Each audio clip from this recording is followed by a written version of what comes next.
I was macerating the musk pods that we got from Russia, right, from Siberia, and Kruger was in the toilet. So I was like, I'm in the middle of this maceration. I've got like, like gloves on, I think, and the stuff is here, and I feel it. It's coming. Like I'm going to faint. So I was like, City, like get over. I'm about to fall down.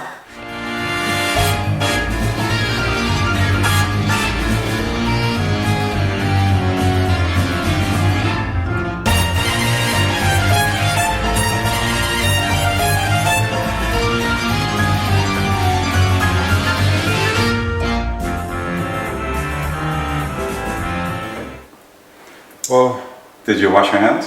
Thoroughly, yes. Okay. Yes, it's like I got the dish soap out, and it's just like scrubbed nicely. You know, usually if what I would do if I was in the Far East and I don't have these kind of soaps, I just take a green tea bag that's been used, you know, it's steeped already, and just squeeze the tea out and then scrub with the green tea. It works wonders.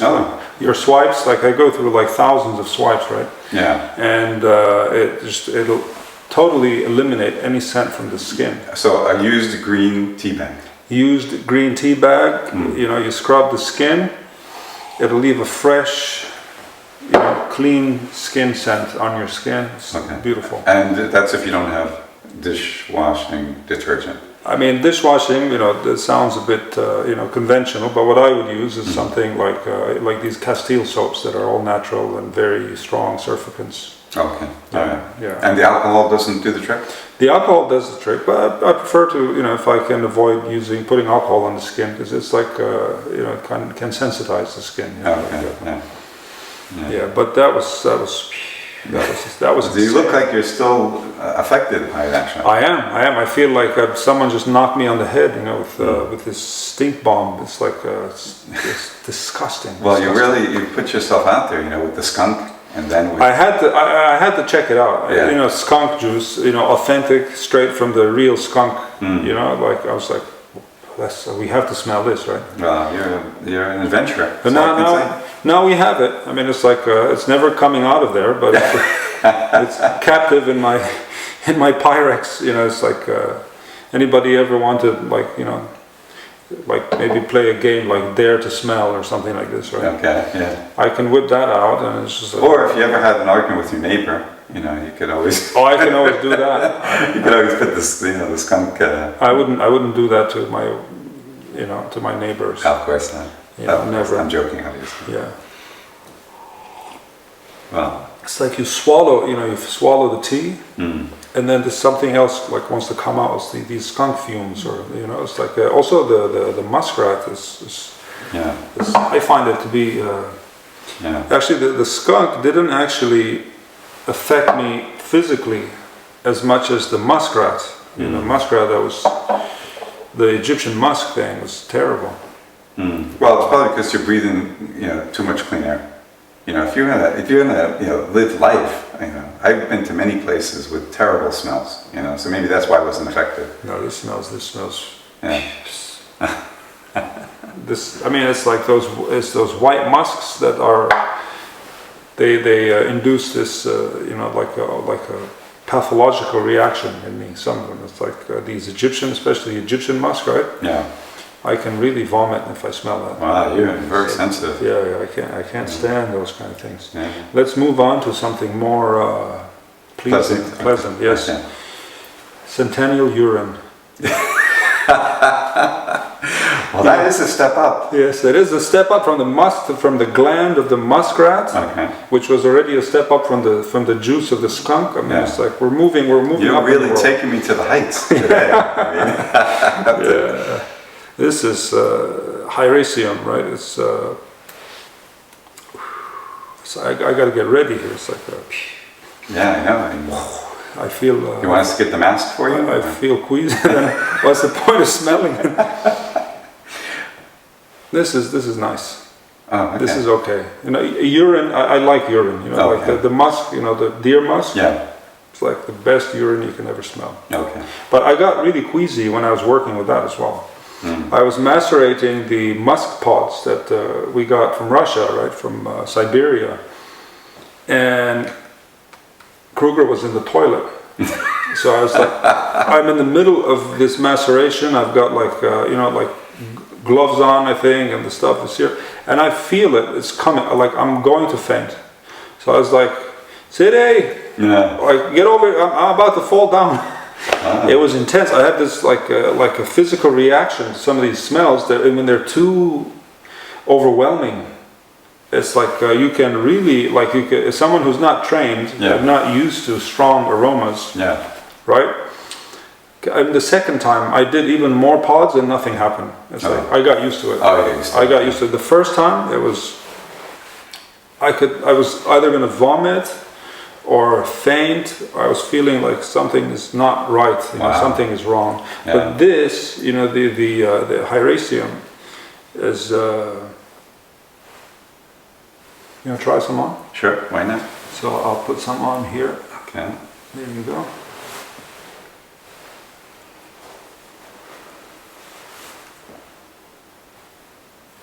This is nice.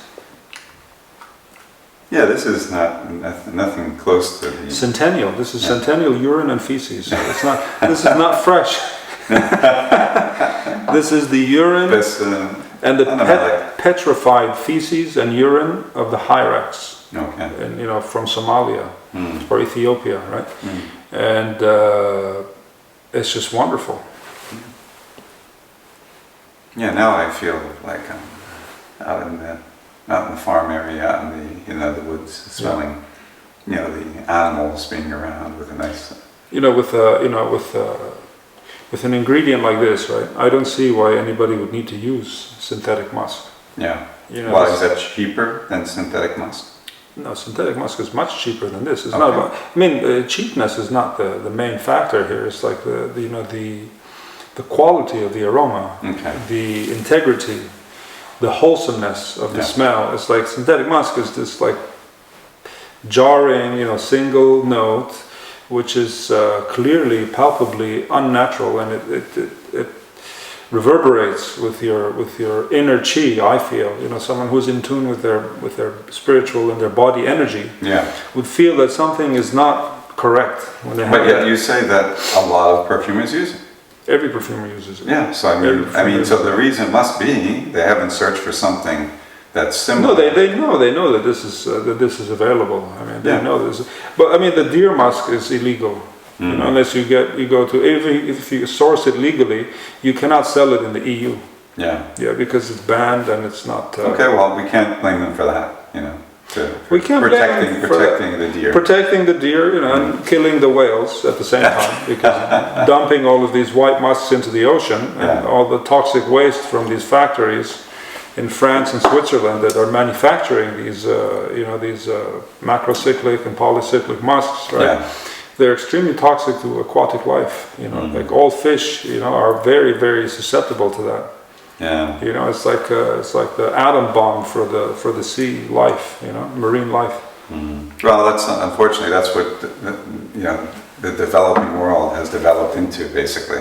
Everyone wants to make money. Isn't that the whole deal? Yeah. So I mean, you have to, even in America now, they're doing away with some of the laws, all right, that they were trying to reverse the damage that they're doing to the environment. Right. But now they said, no, we need to boost the economy.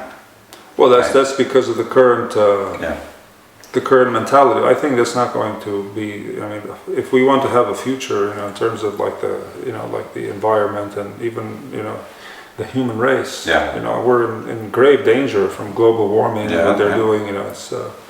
And it's well, actually, the tree thing is a big thing, right? Because you cut down trees, and that upsets the. Oh yeah, Brazil. Ecosystem. I mean, I heard that they just elected someone who's going to be the president, and he's going to cut like large swaths of the Amazon. Oh really? Yeah, just like a couple days ago. Ah. So welcome to the new world order, my friend. Yeah. And a healthy swipe of. Well, I'll let you be the judge of that.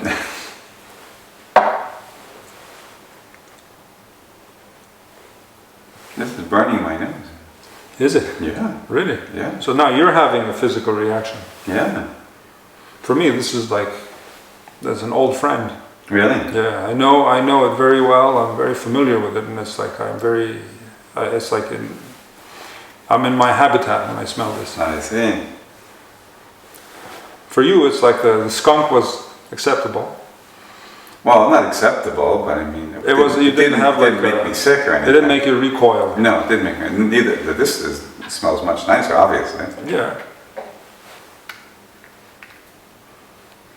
Yeah, but I can't really put my finger on it. What does it remind you of? It does remind me. I can't. You know, I'm thinking it. It does remind me of something, but the word's not coming to my mind now. It's something very beloved to Italian people. I'll give you a hint. Oregano? No, leather. Leather. Oh yeah, that's right. Yeah. Now I got it. Yep, it does. Yep. I knew there was something. This is castoreum.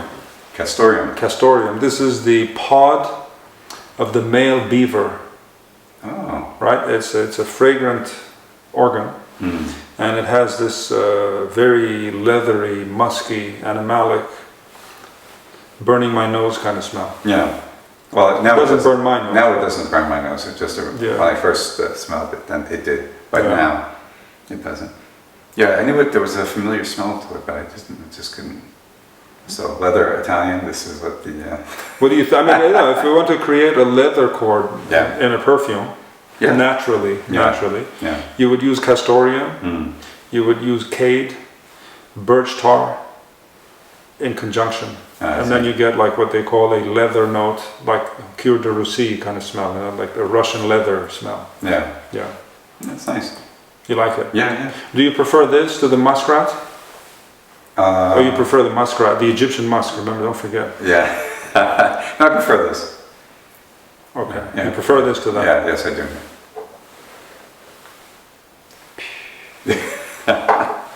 Well, I'd rather be caught in a room of leathers than be caught in a room of muskrats.